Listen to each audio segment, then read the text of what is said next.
मैं तो उनको एक बहुत बहादुर महिला मानता हूँ, मैं तो रहा हूँ। मेरा ही क्लासरूम उन्होंने रेंट पे लिया था और वो प्रेग्नेंट थी और तब पढ़ा रही थी। मैं उनको तब से जानता। बाप रे।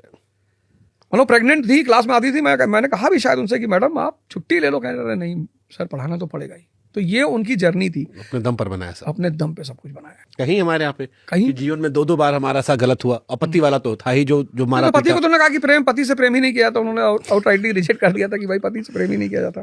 तो मेरे कहने का मतलब वैसा मतलब जो घटना उनके साथ हुई तो उसके बाद क्या ही प्रेम कर रही हो, बहुत वो भी सही दुख, उनके लिए हमको बहुत बुरा लगता है। खैर, तो फिर वही मुद्दा, हम लोग मुद्दे पे आते हैं कि शक्ति के बिना कोई प्रेम नहीं। घास और केसर दोनों घास ही है, लेकिन केसर में ताकत बहुत है, तो घास की कोई कीमत नहीं है। केसर कीमती, बेशकीमती।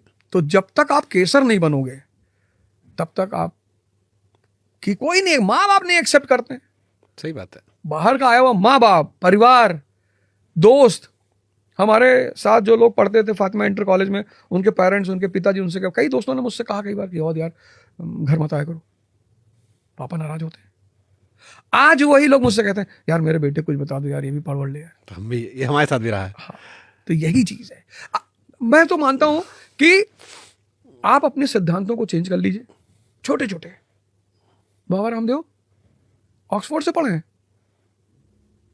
नहीं पढ़े हैं ना।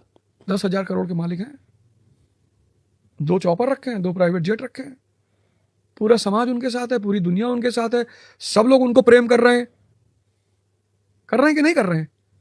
जब एग्जाम्पल नरेंद्र मोदी, जो भी सत्ता में है, जो भी शक्ति में है, किसी भी तरह की शक्ति, कोई उसकी उपेक्षा कर रहा है? भाई अखिलेश यादव के साथ में गया था जब मिलने, बाहर 2-3 हजार लोग बैठे हुए थे, जैसे वो बेचारे बाहर आए कूद पड़े, भैया फोटो, भैया फोटो। तो जब दिखाई पड़ रहा है कि शक्ति ही सब कुछ है, तो उस रास्ते पे चलने में परहेज क्या है?